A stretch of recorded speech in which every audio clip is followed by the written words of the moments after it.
What is up, my maintenance brothers and sisters? I am Jack Schwent, the Regional Maintenance Supervisor for MI2. Today we got a pretty cool video. We are going to dive into furnace troubleshooting. So it's going to be very surface level, but at the same time, if you're tired of contracting out every no heat call, this video is for you. So let's go ahead, let's jump into the shop and get after it. All right, welcome to the shop. So a few things you're going to want when working on furnaces, specifically the no heat calls. You are going to want proper lighting. This has a nice magnet on the back side of it, so it'll stick to the inside of your furnace and light up your workspace. We've got a 6-in-1, and then this is just a stubby 6-in-1, which is great for the tight spaces. Not necessary, but will make your job easier. We've got a multimeter when we're tracing power.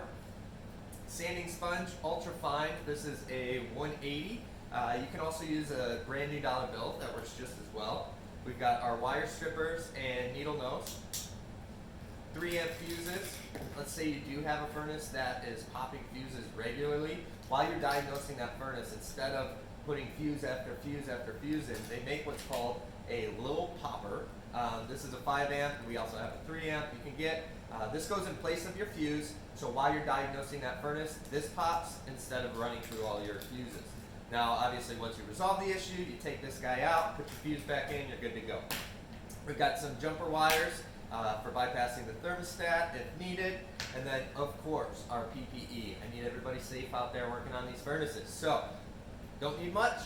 Get your iPro on, and you should be good to go. All right, let's go dive into the furnace. Okay, here we are at our furnace. So before we even dive into the furnace, the first thing you always want to check is the thermostat. We have multiple types of thermostats. We've got the analog ones, which I personally like because there's no batteries or programming, not a lot of user error potential there. We do have programmable ones, and I've seen in the newer homes we're starting to get some smart thermostats. Those guys are a little bit more wonky sometimes, you know, with the Wi-Fi and user error. But let's always start at the thermostat. I'm not going to dive too much into the thermostat right now. There are ways to bypass it and see if it is in fact a bad thermostat. However, I want to stay pretty surface level on this video and get through the order of operations. So if our thermostat's working, we're going to just assume that for this video. Then our order of operations. What do I mean by that? When you call for heat, the first thing that's going to happen is your inducer motor is going to turn on. This guy right here. You will physically hear it running, and that's that fan in there. After your inducer motor, your pressure switch. This is what's responsible for reading that airflow and telling the board that you do have airflow. After your pressure switch is your igniter. You can physically see that glowing red hot inside your seeing glass here. After your igniter is your gas valve. Your gas valve will click on. Again, an audible click. You'll be able to hear that turn on. After your gas valve turns on, then you should have flame. After flame and a little bit of warmth built up, then your blower will kick on. So those order of operations real quick. Inducer motor first, pressure switch, igniter, gas valve, flame, and then blower. All right, so now that we know our order of operations, that is going to help us pinpoint where the issue is. And what I mean by that is if you get through step 1, 2, 3 and never to step 4, your problem is likely either step 3 or step 4. So what do I mean by that? If we call for heat at the thermostat and nothing happens, what's our first step? Our inducer motor. So we could have an issue with the thermostat, or we could have an issue with our inducer motor. You always want to test for power. Make sure that your control board is actually sending power to each order of operation when it's time for it. If it's not sending power, then you could have a bad board at any step, right? But let's say that you call for heat, you know your board's good, and the inducer motor never clicks on.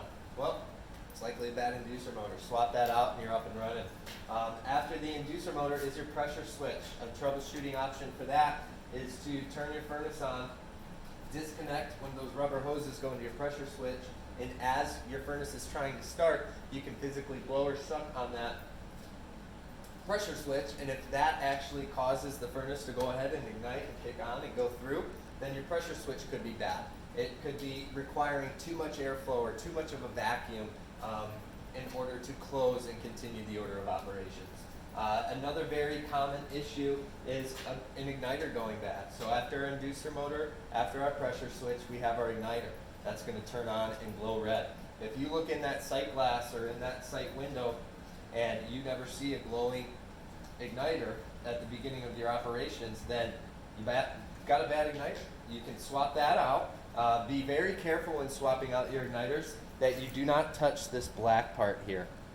The oils from your fingers will actually deteriorate that enough to where when you call for heat that first time, it will create a hairline fracture in that element there and no longer work. So just be careful when handling that to always touch it at the base. After your igniter goes, you've got your gas valve. A couple issues there. Could be gas flow, simply gas flow. It could be power from the board. Make sure that the board's sending power to this gas valve so that it's clicking on. Or it could be a bad gas valve. If it's sending power to the gas valve and it's never clicking on, the gas valve is bad. You can swap these out pretty darn easy. After the gas valve, you should be getting flame. This is another very common issue on furnaces. So eventually, let's say you've got a furnace that is kicking on all the way to flame, but then it turns the flame off right away. You do this multiple times and it always turns the flame off right away. There's what's called a flame sensor in here. This guy right here will get carbon buildup, all sorts. You can actually see a little bit of carbon buildup on this igniter. But your flame sensor will get carbon buildup. You can take that flame sensor off, get your sanding sponge, your fine sanding sponge, or the crisp new dollar bill, clean that flame sensor off, put it all back together, and I can guarantee you that furnace is up and running now. So last order of operation after you have flame is your blower motor. Let's say you get flame that kicks on and it's heating up the furnace, blower never kicks on, your furnace is going to shut down, right? Because it doesn't want to overheat, and you can potentially crack the heat exchanger. So your blower motor is likely bad. Again, test to make sure that the board's sending power to the blower motor. Start there. If it's sending power to the blower motor and the blower motor is never kicking on, you could have a burnt out blower motor. And just swap that out and you'll be up and running.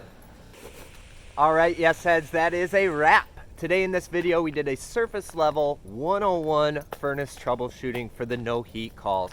Again, we went through the order of operations, which is your inducer motor, pressure switch, igniter, gas valve, flame, and then blower motor. If you remember those order of operations, you will be able to find out what the issue is on your furnace. You did a great job today. As always, remember, plan, execute, measure, and adjust. I'll see you in the next one.